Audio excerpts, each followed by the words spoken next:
Prepare for the return of the Alternative View Conference, AV5. Humanity versus Insanity, a conference that will make a difference. Featuring the most challenging and thought-provoking speakers from across the globe.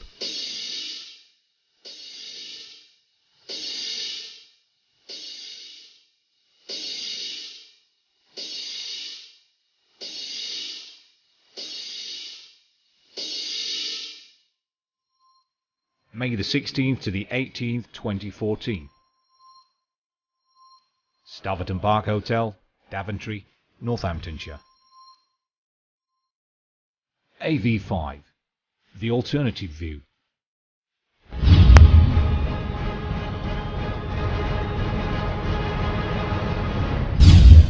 Okay, well, before I crack on with the closing remarks, as it were, I mean, obviously, I'm sure people are concerned about Greg Nicoletos.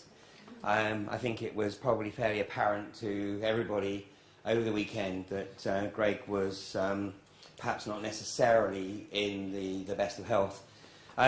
He came here under his own steam. He really wanted to speak at AV5, and he flew himself over from Brisbane, and he was due to arrive here on Tuesday. And I got a text on Monday as I was driving down to Plymouth to say that he'd been stopped at the airport, had been strip searched, and I thought, well, you know, maybe he's not going to get out of Brisbane. But he got here, but he was delayed in Dubai for 2 days, and he got here on Thursday.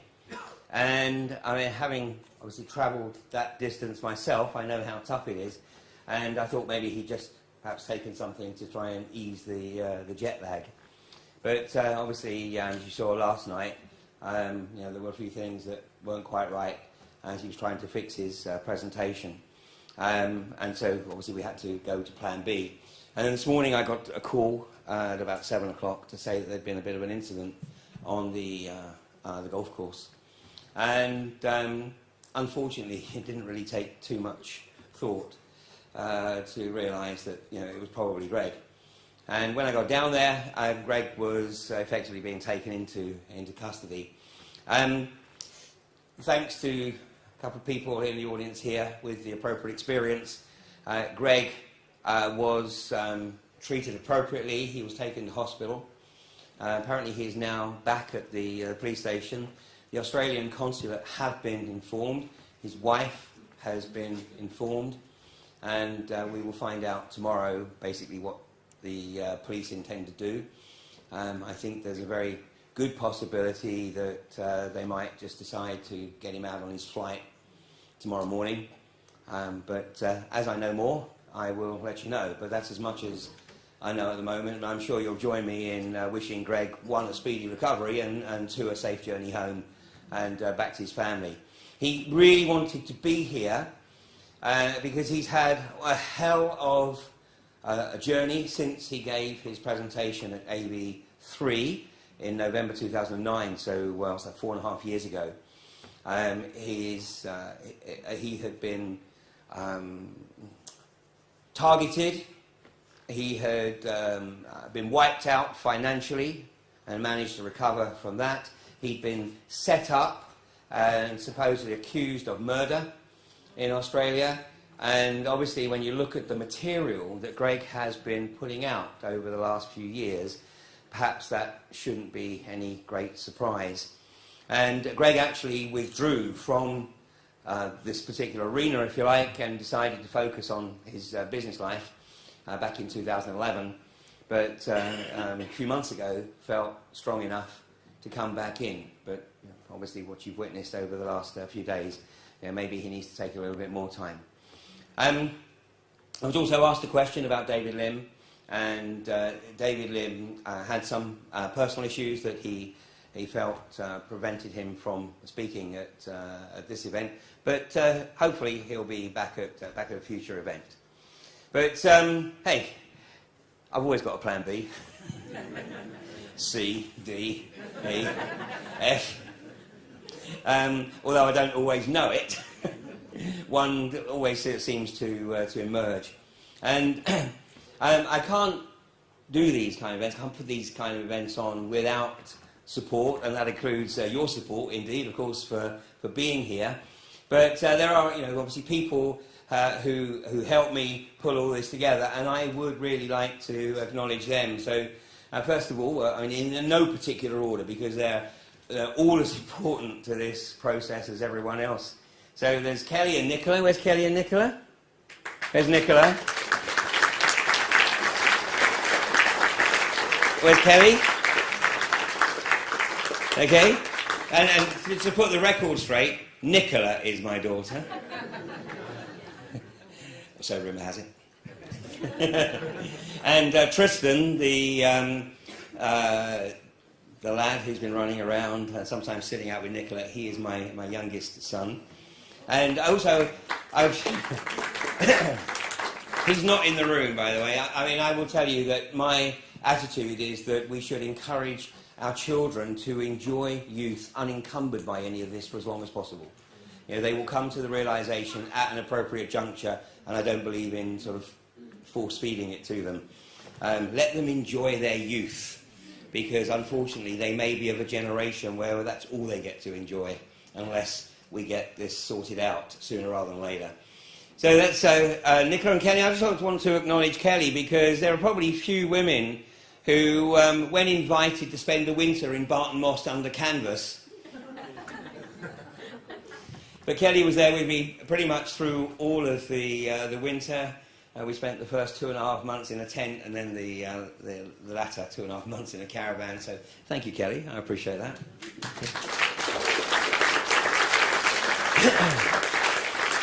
And then my video team. Where are they? This is Matt.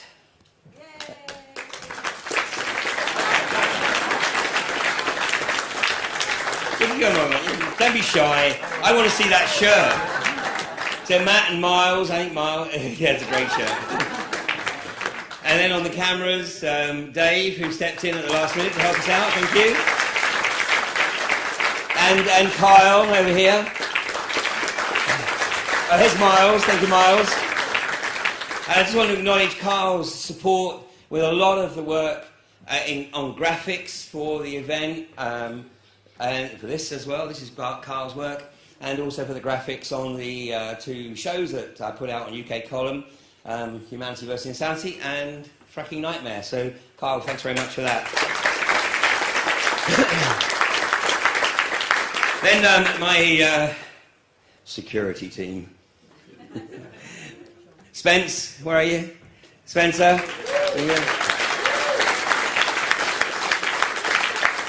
And Johnny P, where's Johnny? Is he around? He ain't going to stand up probably. Now I just want to acknowledge John. John has worked with me for the last nearly 7 years, and he's like my confidant. If he thinks I'm full of shit, then he tells me. So he keeps me firmly grounded, and for that, which I very much appreciate. And, well, we couldn't have done the weekend, or I couldn't have done it in this way, without, of course, Daisy. So Daisy, who,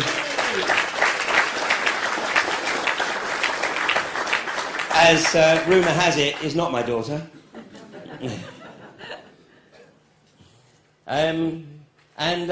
Well, last but by no means least, and I think this is his 4th. Well, like the Matt, this is his 4th video. A 4th AB event, and that's Alan on the sound. So, Alan, thank you very much. Alan's going to say something. Alan? Third? Oh, yeah. I can't remember who I had at... there you go, 3rd. You sure you're not losing count? I think you might be. And, like I said on Friday night, these events just wouldn't be possible. And like 2 weeks ago, I must confess, the sort of beads of sweat were starting to materialise. So, thank you very much, and I think we've had a great weekend, and in fact, although I had booked the facility for next year, I did have a get-out clause, so that if this weekend didn't quite work out, then I did have the opportunity to pull out of that one. But I think, with your agreement, I'll go ahead and start arrangements for AV6. Yeah.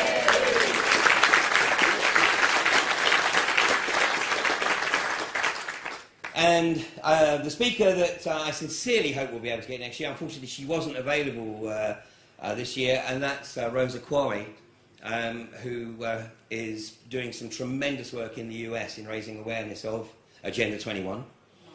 And I think that as the next few months unfold, I think Agenda 21 is going to become increasingly part of the alternative vocabulary. So, as I said, the event next year is going to be 1 week after the UK elections. We won't take any bets on the outcome of that yet. But 1 week after the elections, I'm sure we'll have a lot to talk about. So, there's one other person I want to acknowledge. He hasn't necessarily been part of AV directly, but I do want to acknowledge UK Column and, in particular, Mike Robinson. Yay! So where is Mike Robinson? Is Mike here? He's in the bar, okay. Okay, well then, okay.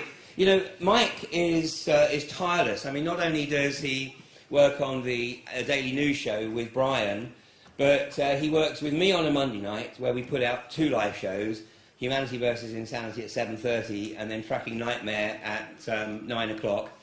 Then he works with Clive DeCarl and with Alex G doing Doom Watch as he was here on Friday. So, you know, without Brian and without Mike's commitment, then I think the alternative media might be a little poorer. So I don't mean that financially. We're already poor. But I think they're doing absolutely sterling work. Do they do work with Patrick as well? Do they put Patrick's show out, 21st Century Wire? Yeah, outstanding. By the way, Patrick, as I think he mentioned, is doing a workshop tomorrow on anyone who is there to offer advice and guidance to anyone who wants to actually get involved in the alternative media or create their own alternative media. Because the one thing that is absolutely for sure, the establishment are getting very, very concerned about the power and the effect of the alternative media. And, you know, we are learning, sometimes the hard way, that actually we do a lot better by just ignoring the mainstream media. Not even bothering, not even being concerned that they're not reporting the sort of stuff that we would like to see them report, because they're actually broadcasting to the people who, in most cases, are not relevant. I don't mean that unkindly, they're not relevant. This form of democracy absolutely relies on apathy. It relies on people not getting involved. So the vast majority of the Sun readers and the Daily Mail readers are actually not going to get involved. So what we're trying to reach out to, what we are reaching out to very successfully in the alternative media, is the percentage of the population, the increasing percentage of the population that is actually now wanting to get involved. Not everybody comes at it straight away. It takes a little while to sort of build up the, perhaps the motivation, or even determining exactly how you want to get involved. But it's an increasing community. And we're using the tools that they have established for very different means. You know, one of the most powerful tools out there, as far as we're concerned, is Facebook. Facebook. Which can be a bit of an addiction. I know, I've seen some people who just cannot get away from Facebook. But it's a tool, and it's like all tools, it can be used appropriately or inappropriately. We're using it inappropriately, as far as the establishment are concerned. But it's an amazing medium for sharing information. You know, and unfortunately, of course, Facebook, just like Google, are developing algorithms all the time to nudge people back to orthodox thinking. Now, that's why if you're regularly looking for alternative information, you have to remember not to just look at what's on the first page of Google. Because what's on the first page of Google is the algorithmic content that has been calculated to nudge you back towards orthodoxy. So get into the habit of clicking on page 10 or page 20, yeah, because that may well be the data that's a little bit more appropriate than what the establishment wants you to look at. You know, in many respects, these are very very exciting times. But unfortunately, we have to go through trauma to be able to get the full benefit of the journey in this physical, empirical, material realm. We're here in this university for approximately 28,000 days. 28,000 days. And a big chunk of that is acclimatizing. That's infancy, childhood, youth, young adulthood. You know, Rudolf Steiner, 100 years ago, made the observation that anybody who really starts to get involved in the deeper journey before the age of 40 has got in too soon. Well, right now, we don't have the time to wait for people to get to 40, although that was pretty much about where I came onto the scene, as it were. I was actually 41, I think. So fortunately, it's great to see more and more younger people actually coming to a realization of what's occurring and wanting to get involved. And this was very evident to me at Balcombe and at Barton Moss. And I do want to acknowledge some of the people like Spencer and Sean and Pippa. Where are you? Yeah? Because particularly without Sean, let me tell you, without Sean, the camp at Balcombe and very definitely at Barton Moss would have been much more of a nightmare. Sean is our technical wizard and manages to pull probably rabbits out of a hat in terms of keeping the camps going. And the great thing about the camps is the phenomenal spread of the ages of people, from young children who are coming down to 82-year-old Anne Power, who right now is one of the Guardian's candidates for, was it activist or campaigner, environmental campaigner of the year.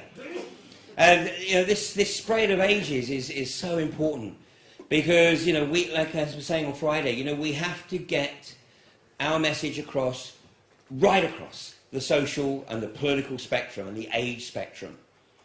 You know, and it's very difficult for perhaps people in their 50s to reach out to people in their teens or 20s. But then, you know, those people coming into the community are doing an amazing job of getting the word out there. People are beginning to realise that, you know, the bankers, the banksters, the global banksters are riding on the backs of humanity. This agenda has been going on a long time, but it's accelerated phenomenally over the last 101 years.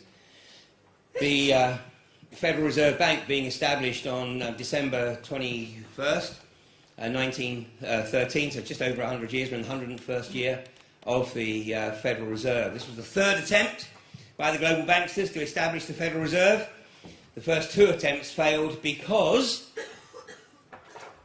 the senators and Congress of the US, this is the 19th century, remember, realised that if they allowed the banksters to take control of the issuance of currency and the economy, then it could only lead to one thing, and that is total subjugation of the countries. So the banksters actually came up with a very creative plan to ensure that they managed to establish this third attempt at establishing a Federal Reserve without the opposition of the Senate. So, coincidentally, a significant chunk of the senators that were opposed to the Aldrich Plan, as it was called, the establishment of the Federal Reserve, were on a ship which was sailing across the Atlantic and hit an iceberg. Because J.P. Morgan, as a major shareholder of the White Star Line, had gifted maiden voyage tickets, free passage, to all the senators who opposed the establishment of a Federal Reserve. Oh, remarkable coincidence, huh? And of course it wasn't the Titanic, was it? What was it?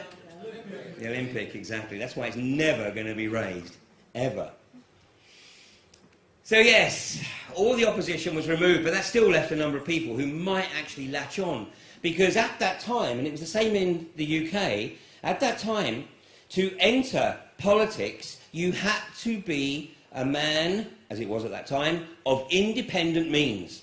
You could not come into politics unless you had the financial resources to sustain yourself. So by definition, particularly in the US, the vast majority of people who came into politics in the US were self-made men. Obviously there was a few that were wealthy through inheritance, but the vast majority were self-made, and they understood the ways of the world. That is why there is one state in the US that isn't bankrupt, and that's North Dakota. And the reason being is because the governor of North Dakota realised that if North Dakota signed into the Federal Reserve, then it would end up bankrupt. I mean, there's no other solution, no other outcome. It would be bankruptcy, and he could see it. So he took North Dakota in 1922 out of the clutches of the Federal Reserve. But at the time, North Dakota, the nickname in the US for North Dakota is North Dakota, because it was primarily Scandinavian farmers, and there was only, not even 100,000 of them. So, let North Dakota, leave that wilderness and let it do its own thing. But today, it's the only state that isn't bankrupt because it issues its own currency.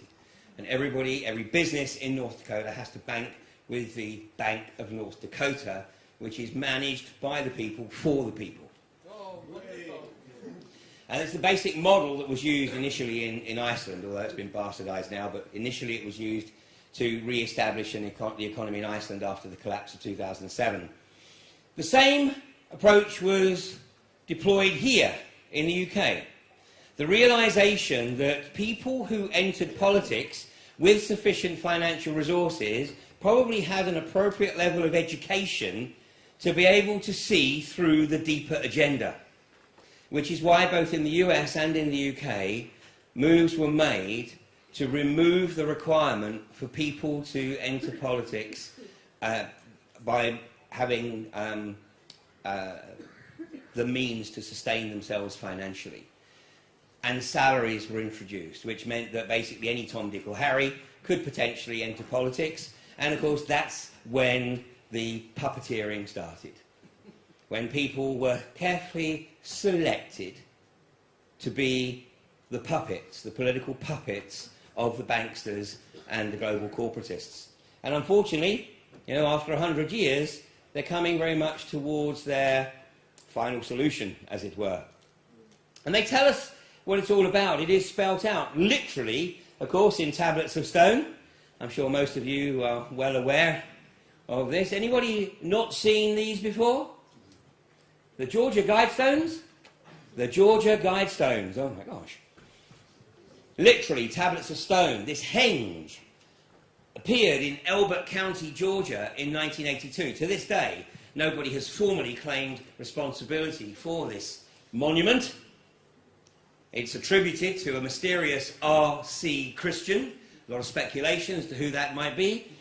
But in 12 modern and 12 ancient languages are the goals and objectives of those who believe themselves to be the rightful rulers of this planetary fiefdom. As is acknowledged here, the biggest and most dangerous terrorist group in the world want to kill 7.3 billion people. And these socio-psychopaths have a belief system which means that they have to tell us what their intention is. They have to tell us, so that we can never claim that we weren't told, that we weren't given an opportunity to challenge their agenda. Because they work on the basis that they don't necessarily have to put everything in plain sight. They don't necessarily have to spell it out on the front pages of the Sun, and even if they did, then nobody would probably believe it anyway. But they'll put it in places where they can't be accused of hiding it. Now, I'm not going to go through all of the goals and objectives here. You can find them for yourself. You just punch in Georgia Guidestones. And it doesn't matter whether you look at page 1 or page 20. You'll find this henge. So let's just have a look at 3 of those goals and objectives. Number 1, maintain humanity under 500 million. Under 500 million in perpetual balance with nature. Now, if we actually believe the alleged statistic that there are 7.23 billion people on this planet, I'm not sure that's actually correct, considering that the population growth is falling, as it were. The population is falling. That's why in this country and in the US, more money is spent on fertility treatments than any other non-essential medical procedure. The average age at which women are having their first child in this country has now reached over 35 for the first time since records began. Wow.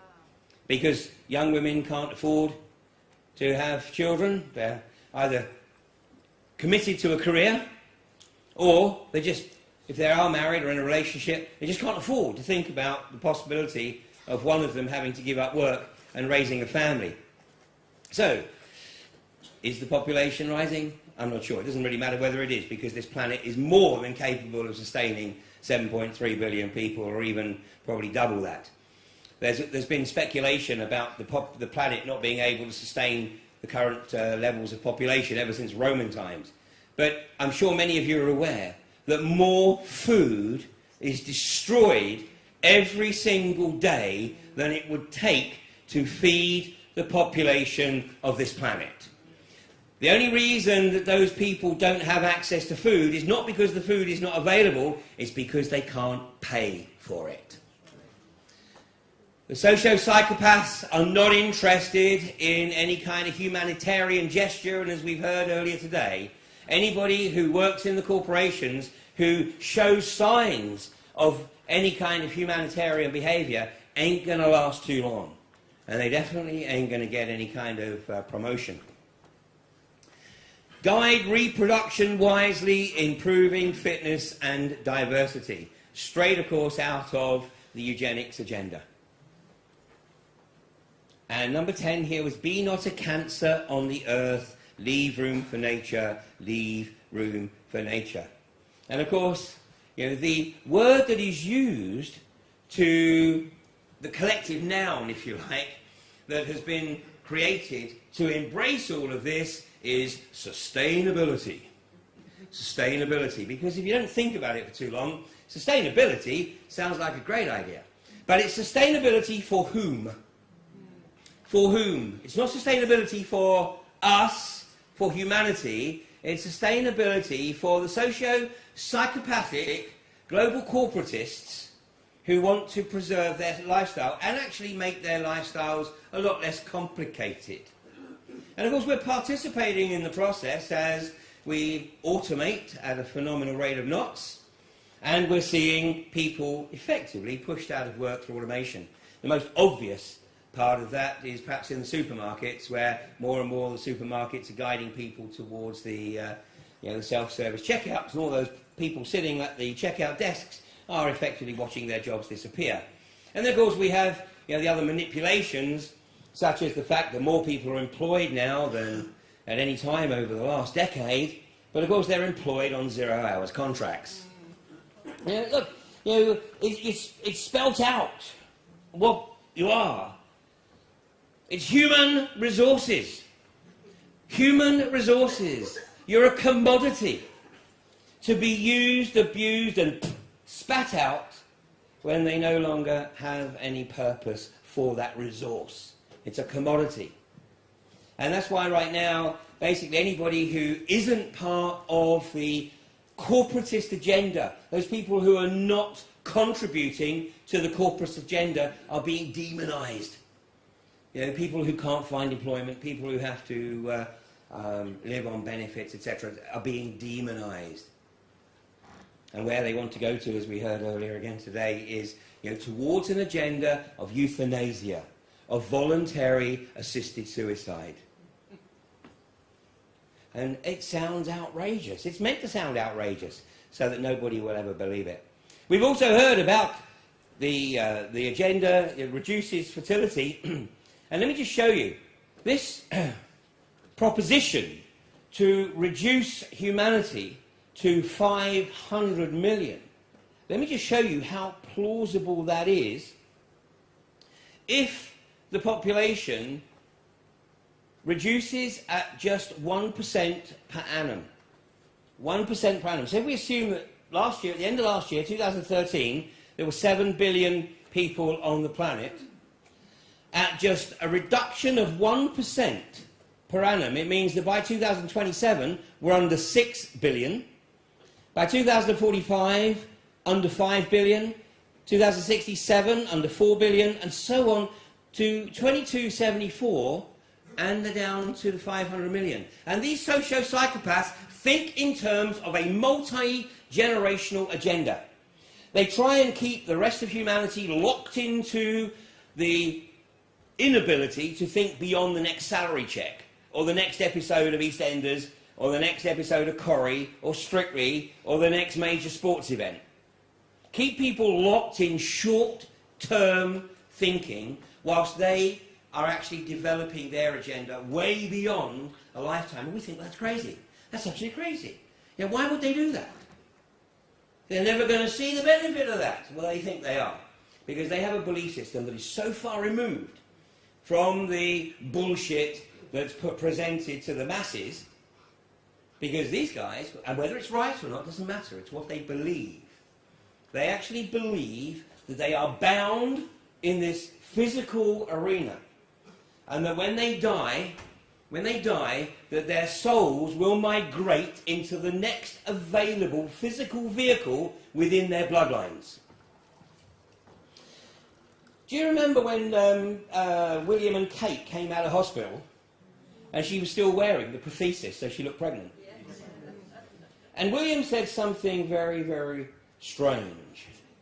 Well, strange unless you know their belief system. And they were carrying the baby. By the way, you seen that baby? 9 months? Give me a break.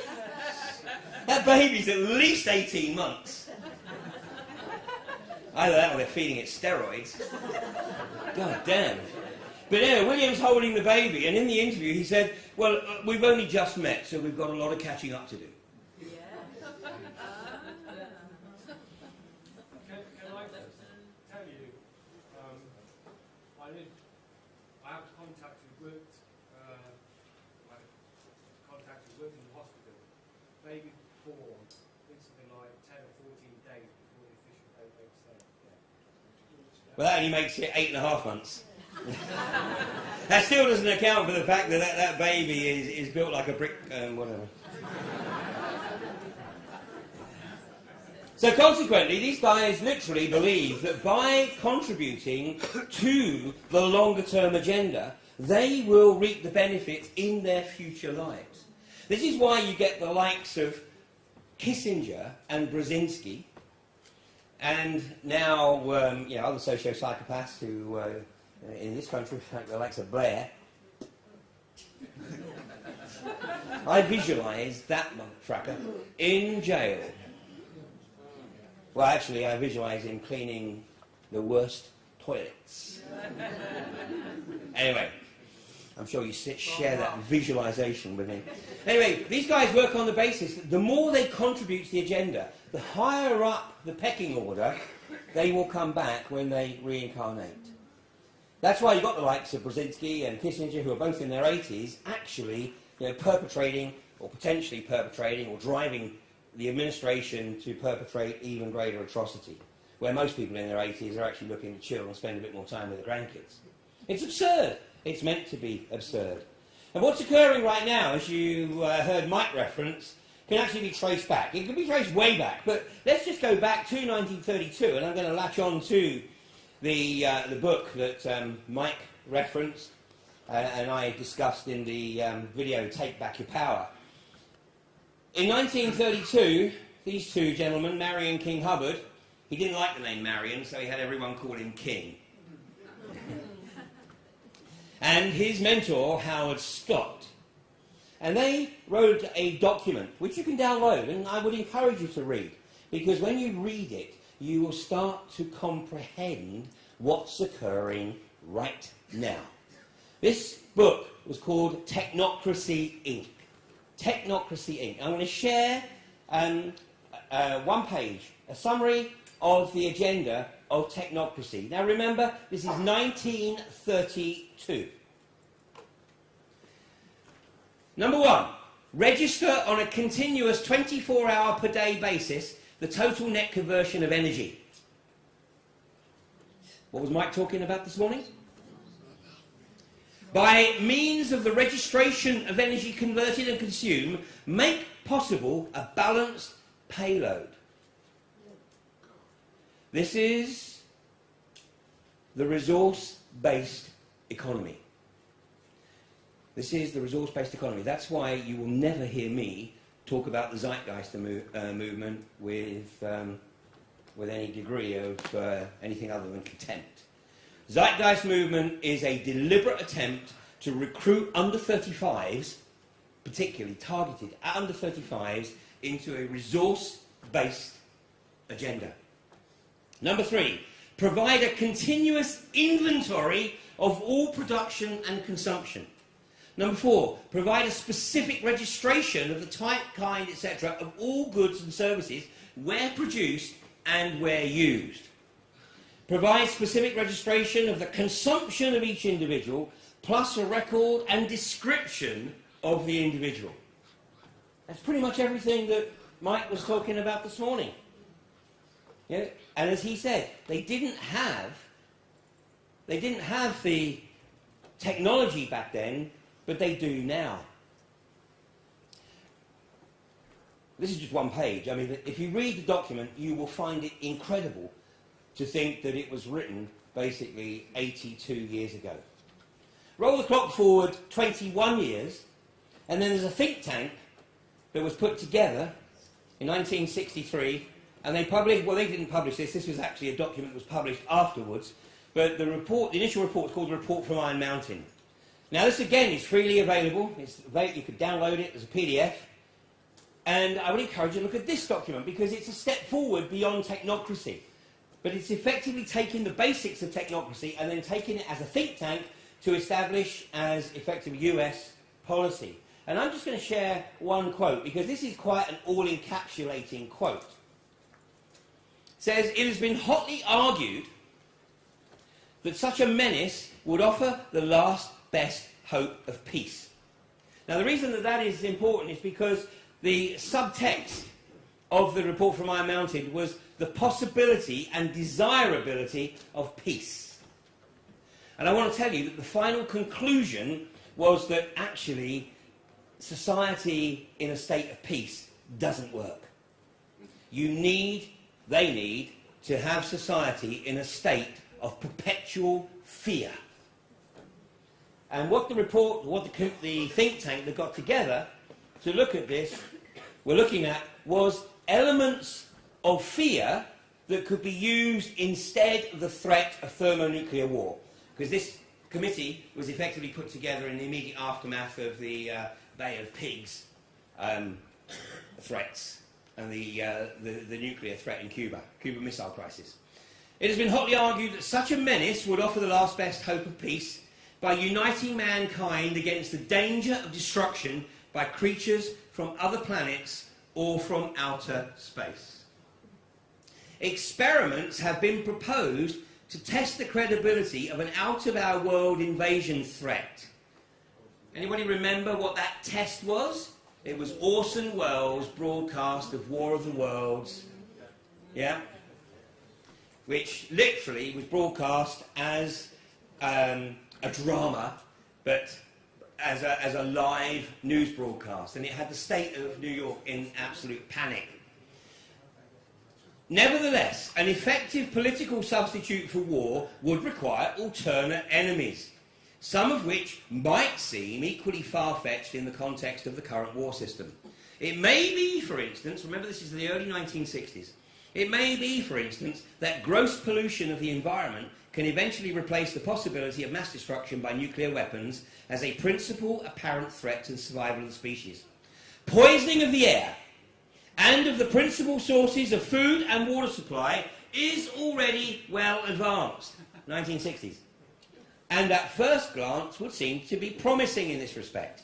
It constitutes a threat that can be dealt with only through social organisation and political power.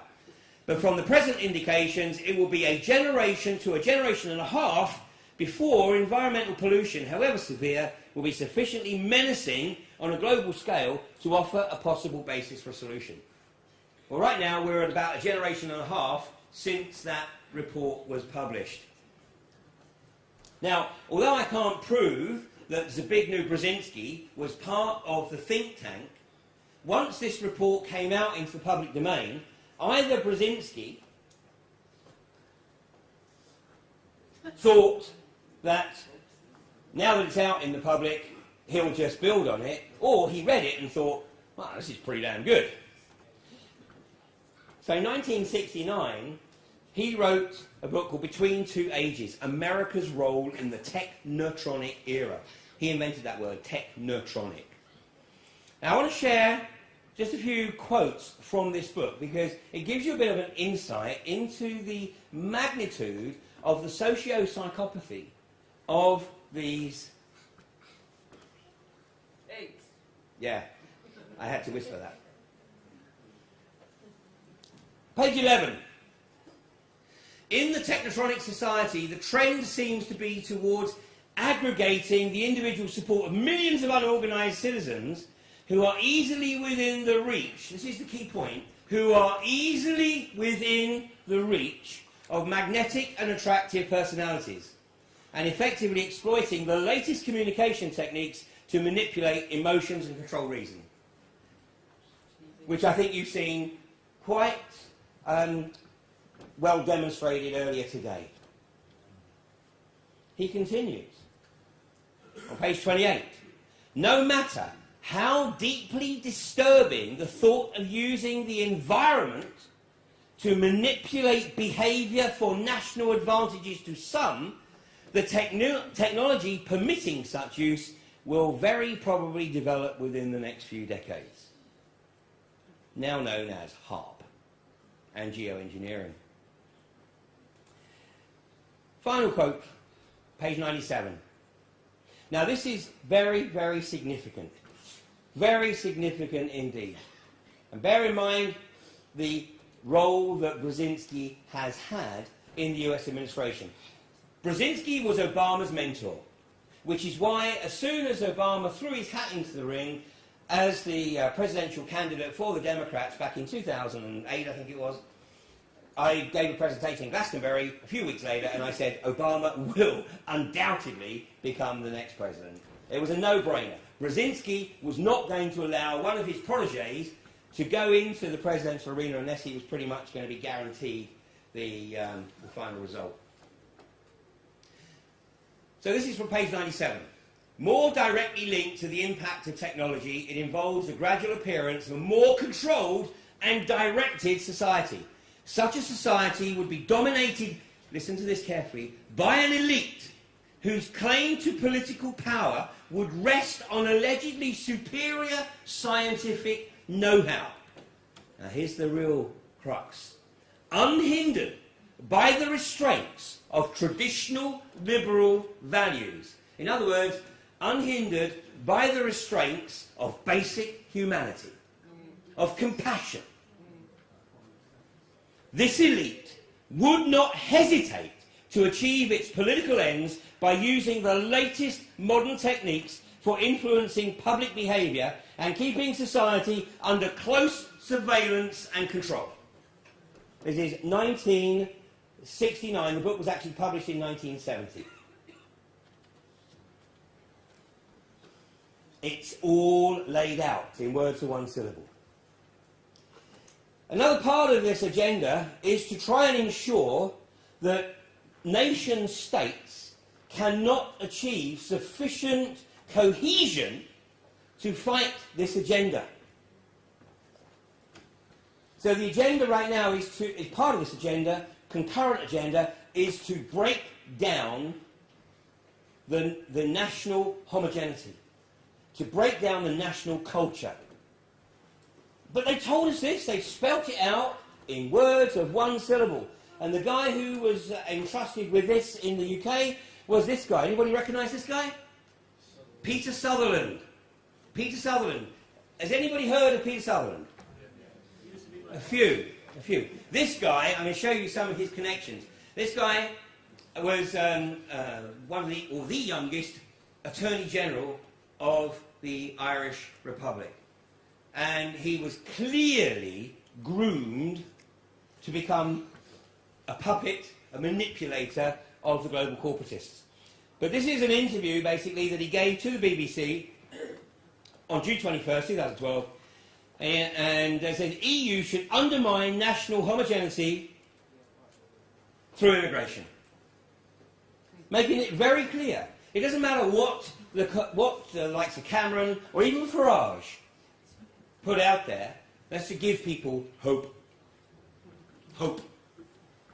In other words, it ain't going to happen, but it'll give you hope. So Peter Sutherland told peers the future prosperity of many EU states depended on them becoming multicultural. In other words, no national identity. But let's have a look at Sutherland's connections. Here he is. I mean, this guy is an Irishman by accident birth. I find it incredible that this guy actually feels secure in returning to Ireland. He has a home just outside Cork. Because this is the guy who was the architect of the collapse of the Irish economy back in 2008. And the reason we know that is because he manipulated a meeting with Brian Cowen and Brian Lenihan, who was the Taoiseach, the Prime Minister, and the Chancellor at that time, along with the Chairman of Allied Irish Bank, and basically got the Prime Minister and the Chancellor to agree to the taxpayers underwriting all assets and liabilities of Irish banks. And this was absurd. It could only lead to one thing, the absolute decimation of the Irish economy. But this guy is very, very well connected. There we go, just a few of those connections. Former Attorney General, he went to the European Commissioner, he's one of the youngest EU commissioners. He's a former chairman of Allied Irish Banks, founding Director General of the World Trade Organization, founding member of the European branch of the Trilateral Commission. Oh, and he's former chairman of BP and Royal Bank of Scotland. In fact, he was on the board of Royal Bank of Scotland when Royal Bank of Scotland effectively collapsed and went into public ownership, at which point he was asked to leave. He supposedly donated his severance cheque to charity. And he's on the board of Goldman Sachs International. You want to see a few more of this guy's connections? Yeah. Now, this is a very high quality graphic that you can find for yourself on the web. And obviously, if you put it up on your screen, it's going to look like that. But you can expand on it, and you can see how incestuous the global corporatist puppet show really is. Because none of these guys are part of the inner sanctum. You know, they've all sold their soul in return for the trinkets associated with a good life in this materialistic world. They'll pay the price later, though. And of course, the goal, as far as they're concerned with everybody else, is just to keep them on the hamster wheel. And as many of us will attest, to get off that hamster wheel hurts. It doesn't matter whether you fall off, are pulled off, or are kicked off. But when you get off, it hurts. Because until such time as you get off, you know of no other life than running on that hamster wheel. I mean, I've got to tell you, 15 years ago, I had no concept of life without a salary. It was just beyond my perspective, completely beyond my perspective. Now I have no concept of life with a salary.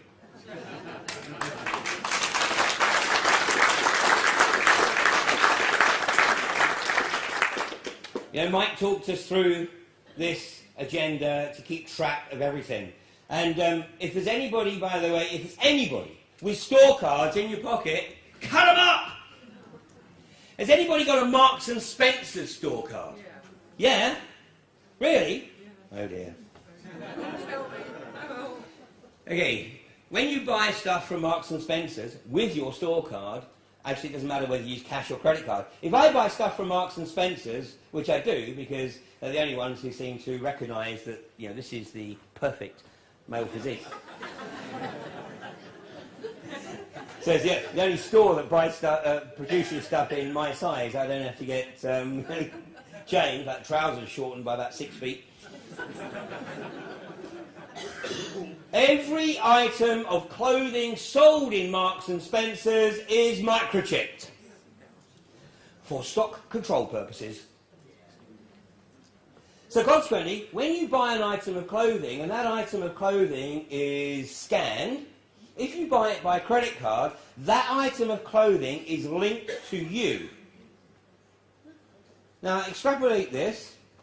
So we have a situation, potentially, where we've got receivers down either side of the road, the Wi-Fi receivers, literally picking up the signal from the chip that's encoded into the clothes you're wearing, and into the database goes this information. Oh, there goes Ian Crane wearing a set of underwear that he purchased at Marks and Spencer's in Bristol, and he's wearing a T-shirt that he purchased in Marks and Spencer's in Exeter. Now you say, yeah, but who the hell wants that kind of information? No person wants that information. No person, no human is ever going to be interested in that data. That's not the point. It will go into the artificial intelligence mainframe, which will be used for predictive purposes. Think Minority Report on acid. So if you're buying clothes in Marks and Spencer's, first of all, the loyalty cards are part of the tracking network. That's how they data mine. That's how they mine behavioural information. So cut up your store cards. Credit cards, unfortunately, they're a necessity if we're not going to be completely off-grid. But again, it's a question of using them as little as possible and keeping with the cash as much as possible. Because everything else will be tracked.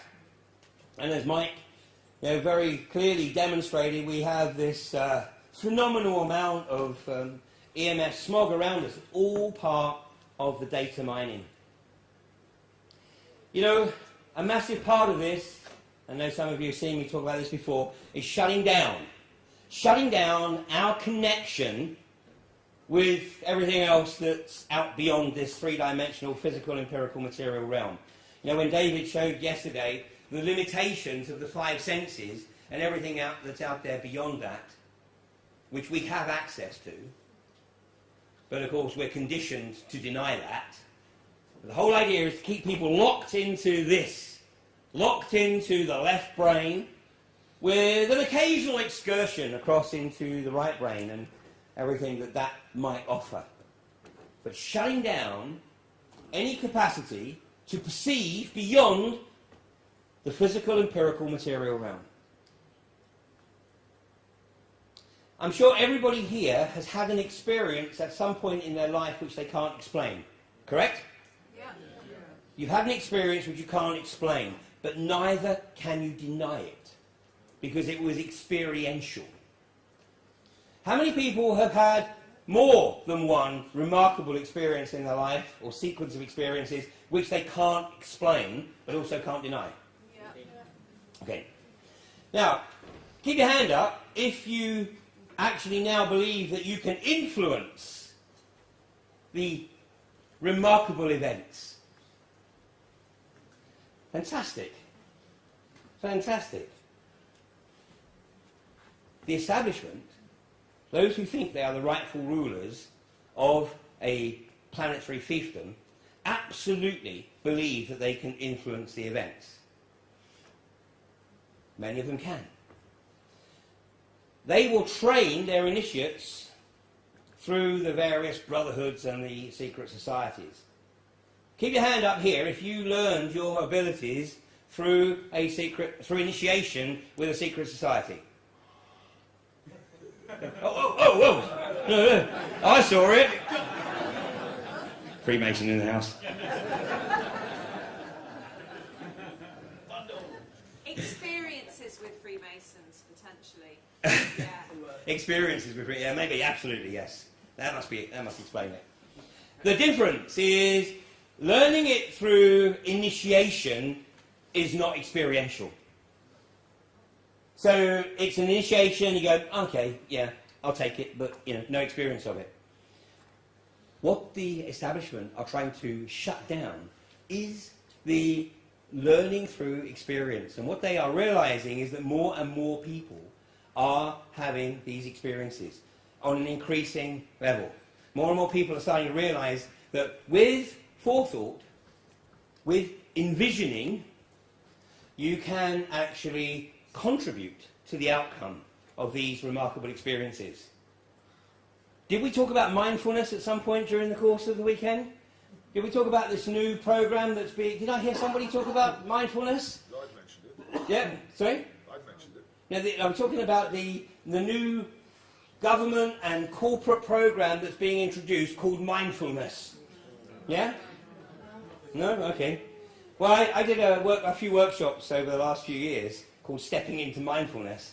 And now I find the establishment is running workshops called Mindfulness.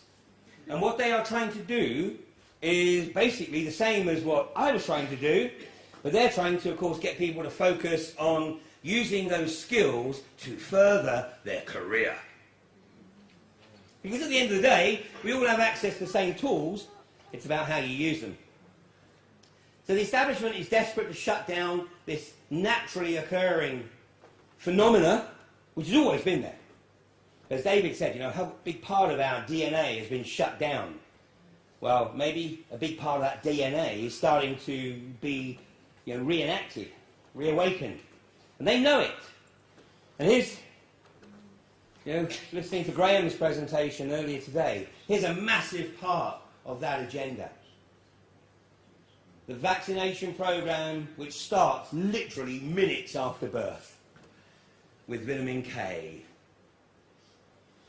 26 vaccinations before a child goes to school, with all of the impurities, the virus, the bacteria, etc., that Graham was talking about earlier.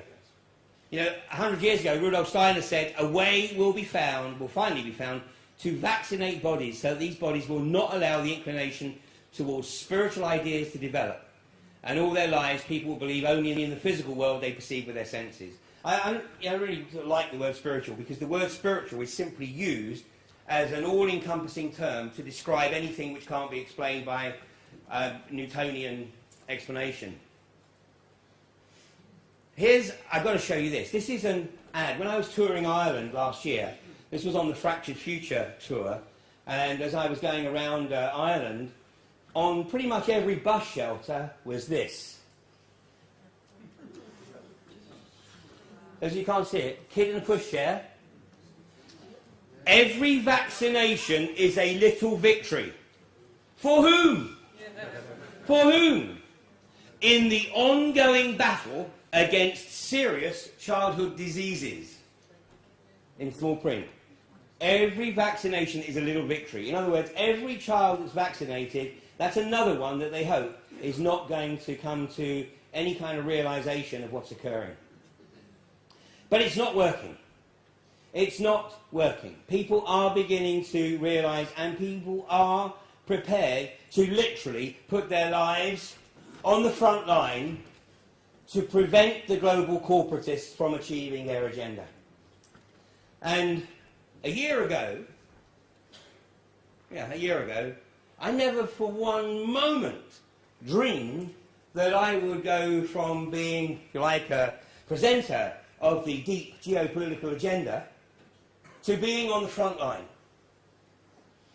But as I was touring the country last year with Fractured Future, I did 64 public presentations around the country between February the 11th and the beginning of July. Because I knew that the Balkan campaign, the Quadrilla Balkan campaign, was going to kick off at the end of July, and I knew I had to sow those seeds around the country before Quadrilla started the drilling campaign at Balkan. But even doing that, I never anticipated that I was effectively going to end up on the front line of the campaign. At Balkan, there were some 120 people arrested, and the vast majority of those arrested have had their charges either thrown out or dropped. At Barton Moss, the Greater Manchester Police have a reputation to uphold. And they're going to do everything they possibly can to uphold that reputation. This is a lady by the name of Vanda, who on 2 occasions was arrested with considerable force. This is intimidatory tactic that's being used by the establishment to try to encourage people not to participate, not to get involved, because this is what you're going to be up against. They work on the basis that if they can instill this subliminal fear of engaging directly with the police, then they will be able to facilitate their corporatist agenda. The good news is that although this wasn't necessarily broadcast in the mainstream media, in fact, as I think I told you the other night, when the BBC commissioned one of their reporters to investigate the claims at Barton Moss of police brutality, David Guest, the BBC reporter, came down to Barton Moss in a police car and left, having done his in-depth investigation in a police car. I don't talk to the BBC or the ITV. That's not absolute categoric, because I would if they ever broadcast anything live, but they're not likely to give me that opportunity. I will certainly not do anything that's recorded, because obviously if it's recorded, it can and will be edited. Anyway, as far as I'm concerned, the vast majority of people watching the mainstream media are not really going to take any heed of what's pumped out. It's just going to go straight over their heads, or in one ear and out the other. Maybe a fraction of 1%, might actually be a target audience. The real target audience are the people who don't have TVs. How many people in the room don't have TVs? That's not enough. Your mission, should you choose to accept it, is to get rid of your TV. A few years ago, it would have been dismissed as an outrageous, rampant conspiracy theory to suggest that your TV had a built-in camera and could monitor your activities in your front room. Yet, last year, that was published in the mainstream media. It was admitted that L&G and Samsung incorporate this technology. Initially, it was just to record what channels you were watching, and then it was admitted that within the TV was a camera which could be activated remotely to see what people were doing in their front room. Well, you know what they're going to be doing. They're going to be in the alpha state.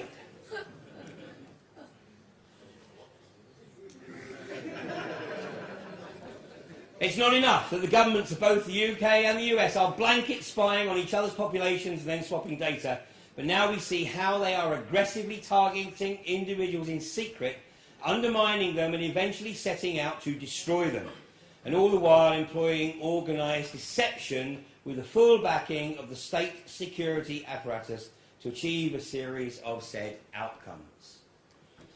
It was recently established that the Metropolitan Police have a list of domestic extremists. If I'm not on that list, I'm going to be really pissed off. Because if I'm not on that list, it means I'm not doing my job well enough and I'm not pissing them off enough yet. So my objective is to get on that list. Actually, the ultimate objective is to get rid of the list completely, of course. But this is the way the establishment works. The fear that you're on a list. The fear that you're going to be targeted. As one comes to the realisation of what's occurring, there is absolutely no doubt that fear and anger are two of the emotions that you have to work through. Because you have to work through them, you have to go through them. Because if you don't, they're going to come and hit you when you least expect them. So it's absolutely crucial that we work through this. So, there's no criticism of people who don't feel that they're ready to get on the front line. The front line is not for everybody. I'm not going to be on the front line in terms of deliberately getting arrested or climbing on a truck to stop it. I don't see that there's any real benefit to be gained by me doing that. But I have tremendous respect for the people who do. And I will give them whatever support I can in whatever way, shape or form. Much of that support at Borkham and Barton Moss has been providing the video content that I take to the solicitors so they can use that video to counter the police. By the way, I'm going to tell you a couple of stories. in Boreham, or Brighton, where the cases were being heard, the judge actually criticised the police. He said, you know, the Sussex police seem to have a really difficult issue with recalling what actually occurred.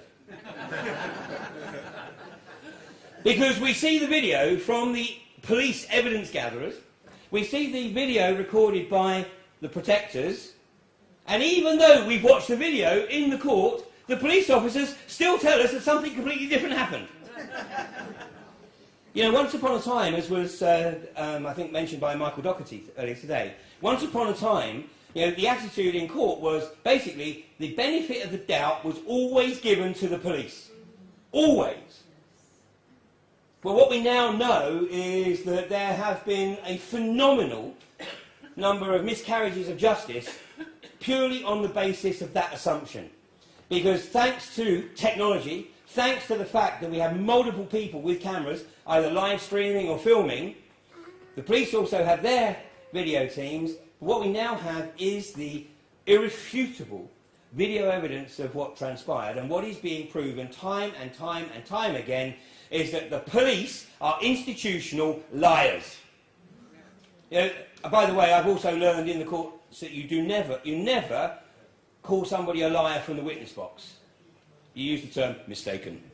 They must have been mistaken. Judges don't react too well to the term liar. I mean, the best experience in court was a couple of weeks ago in Manchester, where when one of our protectors was found not guilty of threatening to murder one of the lorry drivers, trumped up charge. And the public gallery was only about 10 chairs, but instinctively we all went, yes! And started applauding. And the judge said, this is not the Jeremy Kyle show. I was in the second row, so I was like this. Yes, Judge. If it wasn't for the judiciary right now, we might be in a world of hurt. We have a tremendous opportunity to bring about very real change. Within the next month and a half, everything that you see in green on this map is going to be up for grabs by the oil and gas industry for extracting unconventional gas. 64% of this country. 18% is already licensed. That's the areas that you see in brown. The focus, obviously, to date has been Quadrilla here in the Blackpool area, down here in Sussex, and here in Greater Manchester. And to be honest, if those were the only 3 locations in the country that were being targeted by the gas industry, I probably wouldn't be here. Because I would, unfortunately, accept it's 3 areas of country, and they would be the sacrifice zones. Sacrifice zones. This country has always had sacrifice zones. Very few people are aware, and you can find this information on the National Coal Board's own website. Between 1850 and 1996, which was pretty much the end of the coal industry in this country as we knew it, in that 146 years, 195,000 people lost their lives in accidents directly related to coal mining. 195,000. That's an average of 111 people every single month for 146 years. And all to get the energy resource that we needed to power this burgeoning industrial society. Was anybody aware that it was 195,000 or 111 a month? The answer to that is yes. At central government level, within the coal board, somebody would have been aware of the magnitude of the tragedies that were occurring. Top of the league table, by the way, was Lancashire, with 47,000. But it was effectively decided that this was an acceptable mortality rate to power this society. And the sacrifice zones were, of course, South Wales, Kent, Lancashire, and then all the way up the Eastern Pennines, and of course right into Scotland. These were the sacrifice zones. We still have sacrifice zones. They're mainly South Wales, Glasgow, and then Liverpool, and the north east. And these are the sacrifice zones where industry is discouraged from establishing any kind of base, because that's where the primary resource for the military comes from. The cannon fodder, sacrifice zones. But now, with the unconventional gas agenda, 64% of this country potentially becomes a sacrifice zone. So on the 1st of July of this year, when the rest of the country comes up for grabs, I sincerely hope that the whole of this area in green is bought up, because that will enable us to get the message out to all the people living in these areas that unless they get off their butts within a very short time, their area is going to look like this. Now, this is from Quadrilla's own website. 120 pads in an area on the Fylde Peninsula there. And apart from Lytham, St Anne's, Blackpool, Fleetwood and Preston, this is very rural. It's all farmland. And fortunately, there are now, I think it's 16 anti-fracking groups in this area alone. All independent, all autonomous, tightly networked, but not linked by any hierarchy. So that's what it looks like in a graphic. What does it look like on the ground? And this is southern Queensland. This is not the worst case scenario. In southern Queensland, in the last 5.5 years, 5,000 wells have been drilled. And because of the nature of the beast, and I don't have the time to go into detail tonight, but because of the nature of the beast, this is about a square kilometre. 8 of these pads, 6 to 8 of these pads per square mile. With horizontal drilling, it literally means that this whole area, and in fact in southern Queensland, the area that has been drilled in the last 5.5 years is the size of the UK. Wow. The size of the UK. That's why for the last few weeks there's been this massive blockade at Bentley in northern New South Wales, just south of the Queensland-New South Wales border, because the people of New South Wales have looked over the border and they can see the devastation that this industry has caused, and they have no intention of allowing it to come across the border into New South Wales. If we are unsuccessful, we won't be, but if we were unsuccessful in stopping this industry from kicking off in the UK, this is what the UK, 64% of the UK, will look like inside 50 years. Don't believe for 1 minute this is any kind of transition. It's not. There's no doubt whatsoever that the gas deposits under this country are potentially enormous in the unconventional geology. And the hydrocarbons industry is determined to maintain its global monopoly on the energy resource.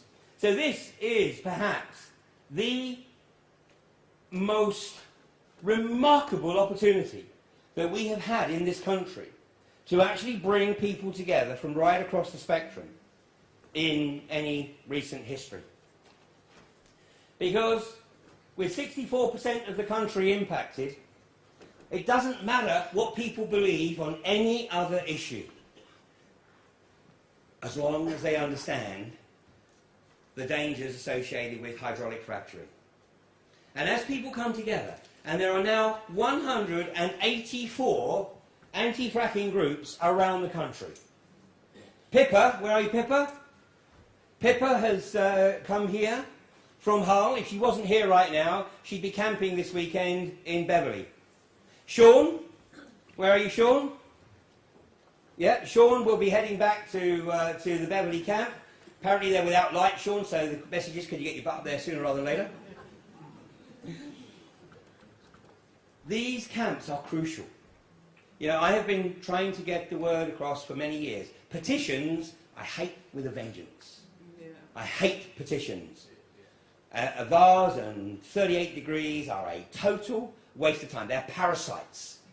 Petitions, the establishment loves, because they disenfranchise people. Because people think that as soon as they put their name on a petition, that's it, I've done my bit. What happens when you hand a petition in to the government or to the industry? They say, oh, thank you very much, we'll take a look. Gone. It's meaningless, it's completely pointless, it disenfranchises. The one-day protest. The one-day protest. I've been trying to explain to Stop the War for the last 10 years that one-day protests are a complete and utter waste of time. But of course, the Stop the War Coalition is totally controlled opposition. The one-day protest is intended to be a social safety valve, to give people the opportunity to have a nice day out, meet up with like-minded people, you know, have a nice time, particularly if the weather's nice, and then go home believing that they've done their bit. The only people who benefit from protests are the transport companies for getting people there, the food and drinks vendors for keeping everybody in sustenance, and the police for all the overtime they get. And they're very grateful for the occasional bit of riot training. But everybody goes home, and so nobody from the industry or from government is anywhere near the area that the protest is taking place. So they, when they come back to work on a Monday morning, protest? Who gives a damn? They are a social safety valve. That's why the Occupy movement, whilst the Occupy movement lost direction, it was a great social, a global social initiative. Unfortunately, of course, it could only end the way it did end, particularly as it was, it was too all-encompassing. It was just anti-establishment. And so consequently, it didn't really engage the masses, didn't engage Middle England. The difference with what's occurring right now with the fracking agenda is it is engaging Middle England, and thanks to the Occupy experience, we've got a new way of challenging an industry that will poison the basics of this nation. And that's the occupation of the intended well sites. And right now, Quadrilla, Dart Energy, who are merging with iGas, the new company name is going to be Digas. Very appropriate. They're on notice, and Rathlin Energy in Hull, Egdon Resources, Celtic, all these companies are on notice that wherever it is that they intend to get their bits in the ground, those well sites will be occupied. And we are learning about the legal processes. We are learning how to challenge the police. We are learning how to ensure that the police are forced to follow the Crown Prosecution Service guidelines. We're learning how to step through the fear of arrest. The establishment is learning very quickly, and it's looking for new tactics to try and shut this down. At a presentation that was given by Manchester Police's anti-terrorism officer to a group of combined services personnel, in the presentation she said the people at Barton Moss are economic terrorists and borderline extremists. No, I'm not an economic terrorist. I mean, I'm to the right, if you like, of the collective at the camps. If for no other reason, then I am absolutely a believer in national sovereignty. And I'm not anti-capitalist. I am anti-corporatist. I'm a benign capitalist. It's a massive difference between benign capitalism and corporatism. So this is a tremendous opportunity that we have to unite people in this country. And when we've nailed the fracking agenda, then hopefully we'll say, my God, look at what we were able to achieve when we focused on what we all agree on. And the establishment does everything it possibly can to try and create division or drive wedges where it believes division exists. And we have to be bigger than that. We have to say, you know what? Fuck you. We're going to focus on what we agree on. We know we disagree on a lot of other issues, but we agree that fracking is not a good idea. And when we've nailed this, then hopefully we can maintain that cohesion and say, okay, what's the next thing that we almost all agree on? Is it GM foods? Geoengineering? Vaccination? Whatever. Whatever. But we've got to do this one step at a time. So this is, I think, an absolutely unique opportunity.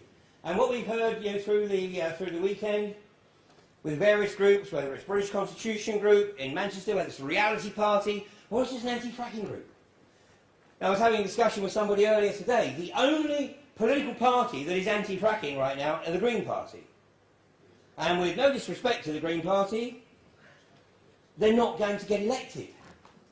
Unfortunately, what people don't realise is that twice as many votes were cast for the British National Party, the BNP, at the last election than for the Green Party.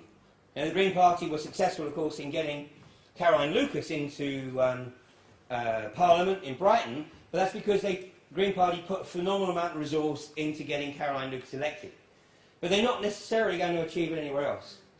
Are any of the other parties going to do an about turn? Well, if they do, be very, very wary.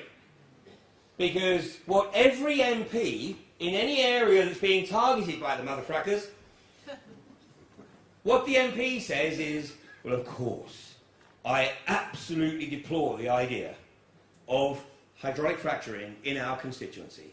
And I will do anything I can within my power to present hydraulic fracturing in our constituency. But I still support the overall agenda because we need the gas. And this is how they want to play their get-out-of-jail-free card. So we've got Andrew Tyree, Conservative MP down here in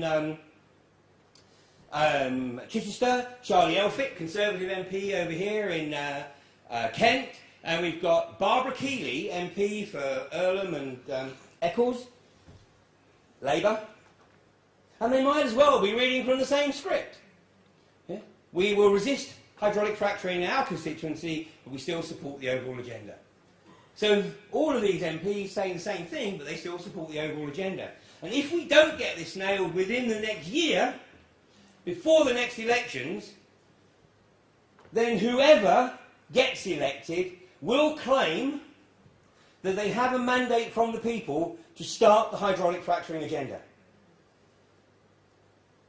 Because right now, every one of them parties, Tory, Labour, Lib Dem, UKIP, whatever, are all pro-fracking. If UKIP had an epiphany and went anti-fracking, seriously anti-fracking, they could become a very serious thorn in the side of the establishment. Alternatively, maybe we do it ourselves. Maybe we look to do what has happened in Salford with Bez, the front man of Happy Mondays. At least he's had the courage and the conviction to put himself forward for election on an anti-fracking ticket. We've got to get away from this, and we've absolutely got to recognise that the establishment, those who think they are the rightful rulers of a planetary fiefdom, rely on our apathy. They rely on our abdication. And they rely on our willful ignorance. They don't care which of these categories we fall into, as long as we fall into one of these categories, because then we are not a problem. And then they have what they call social licence.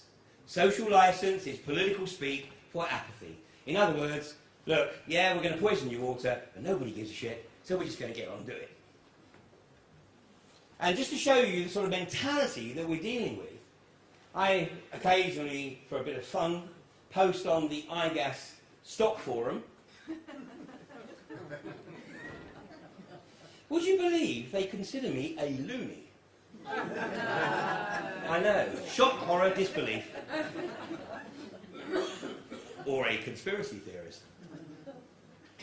One of the guys posted, well, until such time as the water's poisoned and there's a few thousand dead, invest, invest, invest.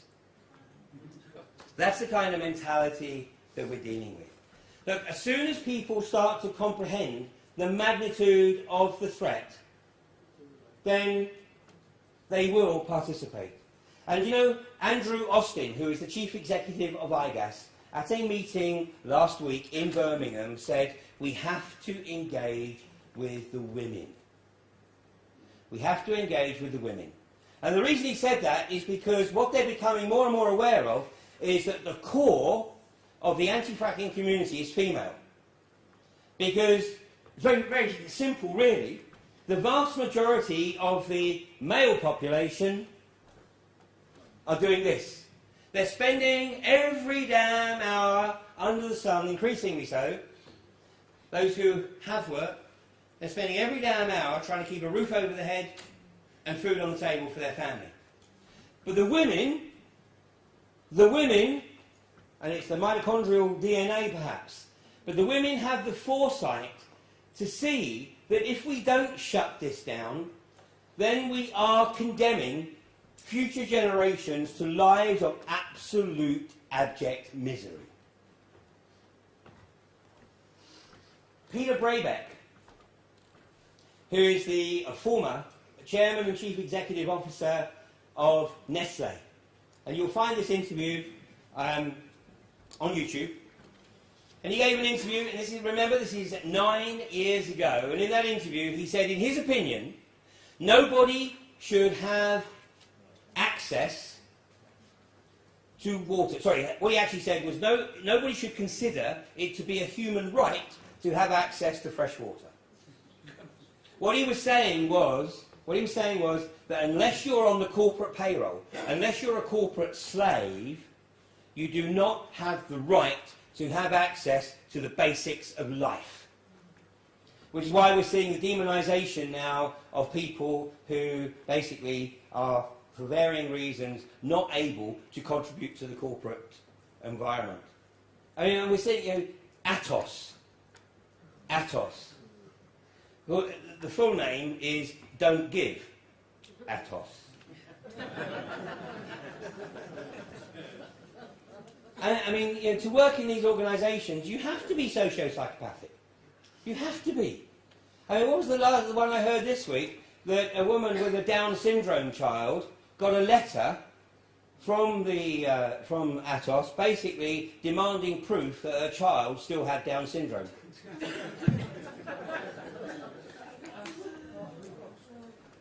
They're not exactly employing the smartest kids on the block, are they? You can see where this is going. It's spelt out. Technocracy from 1932. Report from Iron Mountain, 1963. The technocratic agenda between two ages. Zbigniew Brzezinski's interpretation, 1969. It goes on and on. Think tank document after think tank document after think tank document all allude to this agenda. Their agenda is ultimately to abolish humanity as we know it. What will remain will be drones.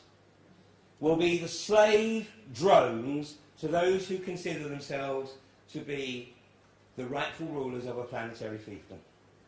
In the scheme of things, the 28,000 days that we're in this university is barely even the blink of an eye.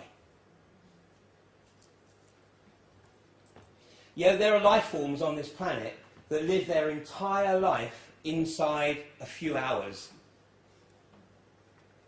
Certainly within a day. The entire life, from birth through infancy, childhood, adolescence, young adulthood to full maturity inside 12 hours. Consider the possibility that there are life forms that have a lifespan that's 28,000 times our lifespan. In which case, our lifespan is barely the blink of an eye. Consider the possibility that there is a universal law which demands that if another species is going to take over a planet, they have to do it with the participation of the existing population. I don't know, just a hypothesis. But we are participating in our own potential destruction as a race through our apathy, our abdication, and our willful ignorance. Now, every one of you is not You are part of a very, very small but rapidly growing number of people, not just in this country, but in the world, that see through this bullshit and are prepared to sacrifice some of the luxuries of life to ensure that future generations are not subjected to lives of abject misery that the global corporatists have in mind for them. But ultimately, we've got to engage in that game. It is a game. Treat it as a game. Personally, I never even start playing a game unless I intend to win. Because otherwise you're not being fair to your opponent. There's another factor, of course. The only way to improve your capacity and capability in any sport is to play against people who are better than you. These guys are better than us right now in terms of the Machiavellian agenda because they've had a lot of practice. But they have limitations. They have limitations because their puppets learn through initiation. And our growing community is learning experientially. You know, if we don't have 400 people here next year, or something like that, then, you know, I will be disappointed. But right now, the onus is on every one of us to look at what it is that we can do. Every one of us has different skills, different abilities, different resources. But it's a question of looking at what it is that we can do to be able to participate in this and make sure that those who think they are the rightful rulers of a planetary fiefdom are not only put in their place, but ultimately kicked off this mortal coil. I know we can do it. I know we can. But you know what? I think we've done it before. We might not remember it, but maybe some of it comes back to us from time to time. Is there anybody here who feels that, you know, we have the opportunity here to tap into something that is beyond this physical, empirical, material realm? Yeah, we do. You know, I certainly couldn't do what I do without some level of consciousness that I can't explain. I cannot explain it. It doesn't fit any Newtonian explanation, but it's undeniable. I often joke, things only get fucked up when I get involved. If I stay out of it, it's amazing what happens. You know, you've got to have the faith, but we've also got to put in the commitment. And the fact that you guys are all here this weekend, I know you're absolutely committed to that. So thank you so much for being part of the weekend. And obviously over the next few days, the challenge is to take the time to integrate what you've learned, what you've experienced this weekend. Not just from the speakers, but from your own interaction. And in many cases, you've probably learned more by talking to each other than you have perhaps from the speakers. You know, there's only half a dozen of us, there's a lot more of you out there. I've learned a hell of a lot from speaking to some of you this weekend. And you know what? I am really, really looking forward to the next 12 months. And I think we're going to kick some serious butt. Thank you very much. Thank you so much, Ian.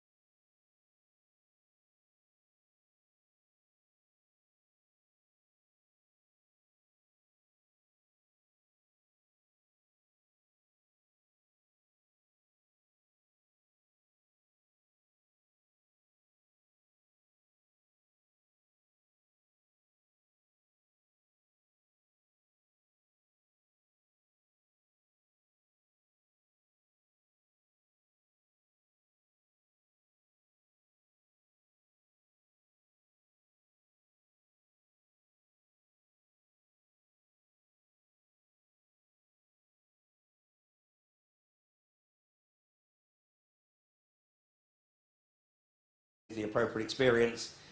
Greg was treated appropriately. He was taken to hospital. Apparently he is now back at the police station. The Australian consulate have been informed. His wife has been informed. And we will find out tomorrow basically what the police intend to do. I think there's a very good possibility that they might just decide to get him out on his flight tomorrow morning. But as I know more, I will let you know. But that's as much as I know at the moment, and I'm sure you'll join me in wishing Greg, 1, a speedy recovery, and 2, a safe journey home and back to his family.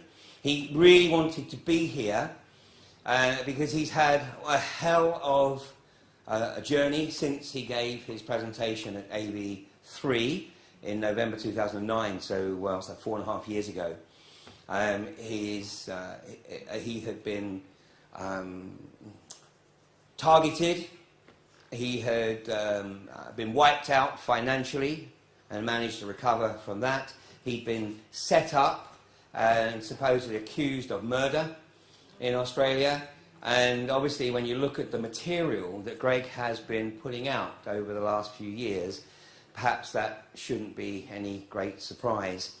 And Greg actually withdrew from this particular arena, if you like, and decided to focus on his business life back in 2011. But a few months ago, felt strong enough to come back in. But you know, obviously, what you've witnessed over the last few days, you know, maybe he needs to take a little bit more time. I was also asked a question about David Lim, and David Lim had some personal issues that he felt prevented him from speaking at this event, but hopefully he'll be back at a future event. But hey, I've always got a plan B. C, D, E, F. Although I don't always know it, one always seems to emerge. And I can't do these kind of events, I can't put these kind of events on without support, and that includes your support, indeed, of course, for being here. But there are, you know, obviously people who helped me pull all this together, and I would really like to acknowledge them. So, first of all, I mean, in no particular order, because they're all as important to this process as everyone else. So there's Kelly and Nicola. Where's Kelly and Nicola? There's Nicola.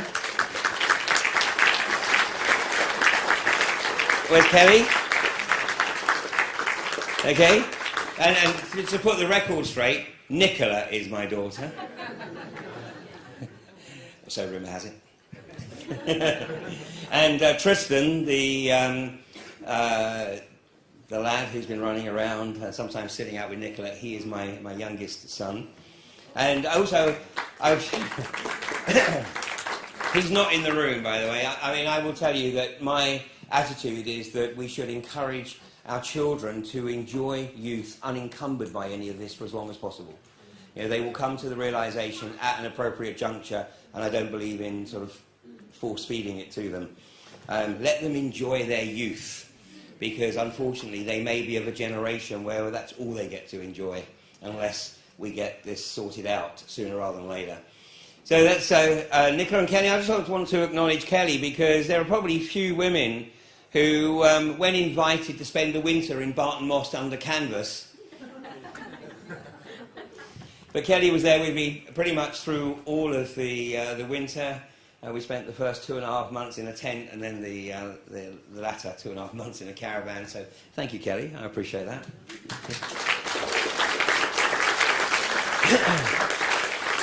And then my video team. Where are they? This is Matt.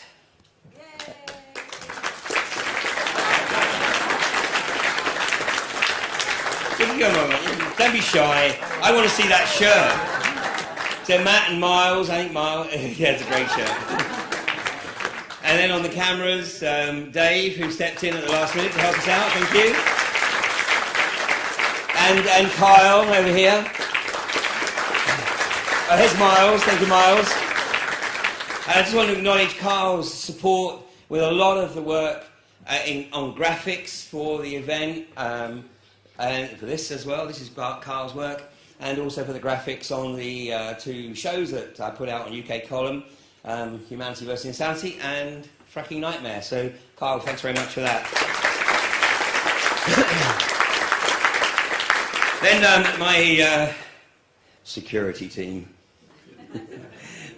Spence, where are you? Spencer?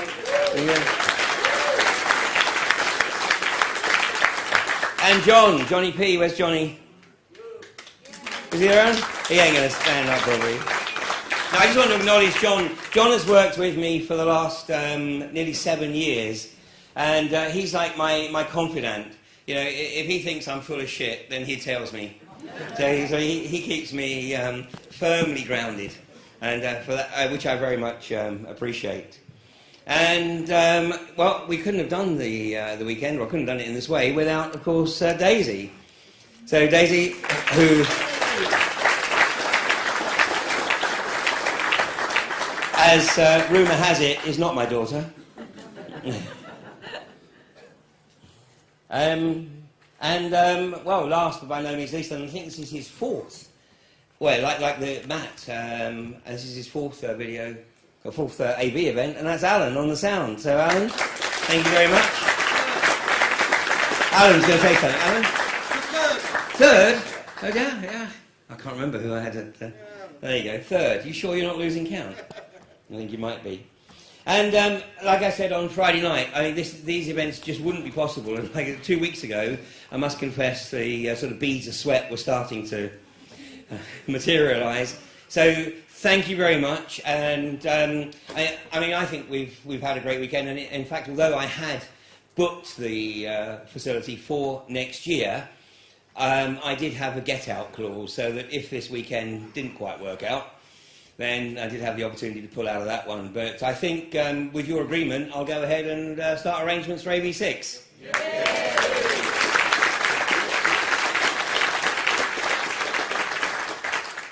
And the speaker that I sincerely hope we'll be able to get next year, unfortunately she wasn't available this year, and that's Rosa Quarry, who is doing some tremendous work in the US in raising awareness of Agenda 21. And I think that as the next few months unfold, I think Agenda 21 is going to become increasingly part of the alternative vocabulary. So, as I said, the event next year is going to be 1 week after the UK elections. We won't take any bets on the outcome of that yet. But 1 week after the elections, I'm sure we'll have a lot to talk about. So, there's one other person I want to acknowledge. He hasn't necessarily been part of AV directly, but I do want to acknowledge UK Column, and in particular, Mike Robinson. Yay! So where is Mike Robinson? Is Mike here? He's in the bar, okay. Okay, well then, okay. You know, Mike is tireless. I mean, not only does he work on the Daily News Show with Brian, but he works with me on a Monday night where we put out 2 live shows, Humanity versus Insanity at 7:30 and then Fracking Nightmare at 9 o'clock. Then he works with Clive DeCarl and with Alex G doing Doom Watch as he was here on Friday. So, you know, without Brian and without Mike's commitment, then I think the alternative media might be a little poorer. So I don't mean that financially. We're already poor. But I think they're doing absolutely sterling work. Do they do work with Patrick as well? Do they put Patrick's show out, 21st Century Wire? Yeah, outstanding. By the way, Patrick, as I think he mentioned, is doing a workshop tomorrow on anyone who is there to offer advice and guidance to anyone who wants to actually get involved in the alternative media or create their own alternative media. Because the one thing that is absolutely for sure, the establishment are getting very, very concerned about the power and the effect of the alternative media. And, you know, we are learning, sometimes the hard way, that actually we do a lot better by just ignoring the mainstream media. Not even bothering, not even being concerned that they're not reporting the sort of stuff that we would like to see them report, because they're actually broadcasting to the people who, in most cases, are not relevant. I don't mean that unkindly, they're not relevant. This form of democracy absolutely relies on apathy. It relies on people not getting involved. So the vast majority of the Sun readers and the Daily Mail readers are actually not going to get involved. So what we're trying to reach out to, what we are reaching out to very successfully in the alternative media. Prepare for the return of the Alternative View Conference, AV5. Humanity versus Insanity, a conference that will make a difference. Featuring the most challenging and thought-provoking speakers from across the globe.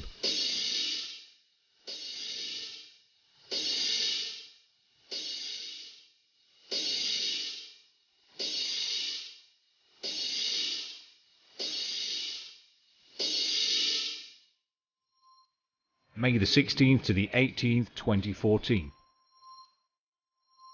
Staverton Park Hotel, Daventry, Northamptonshire.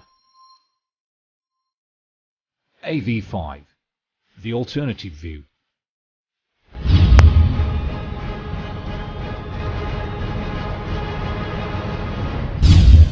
Okay, well, before I crack on with the closing remarks, as it were, I mean, obviously, I'm sure people are concerned about Greg Nicoletos. I think it was probably fairly apparent to everybody over the weekend that Greg was perhaps not necessarily in the best of health. He came here under his own steam. He really wanted to speak at AV5, and he flew himself over from Brisbane, and he was due to arrive here on Tuesday. And I got a text on Monday as I was driving down to Plymouth to say that he'd been stopped at the airport, had been strip searched, and I thought, well, you know, maybe he's not going to get out of Brisbane. But he got here, but he was delayed in Dubai for 2 days, and he got here on Thursday. And I mean, having obviously travelled that distance myself, I know how tough it is, and I thought maybe he'd just perhaps taken something to try and ease the jet lag. But obviously, as you saw last night, you know, there were a few things that weren't quite right as he was trying to fix his presentation. And so obviously we had to go to plan B. And then this morning I got a call at about 7 o'clock to say that there'd been a bit of an incident on the golf course. And unfortunately it didn't really take too much thought to realise that, you know, it was probably Greg. And when I got down there, Greg was effectively being taken into custody. Thanks to a couple of people in the audience here with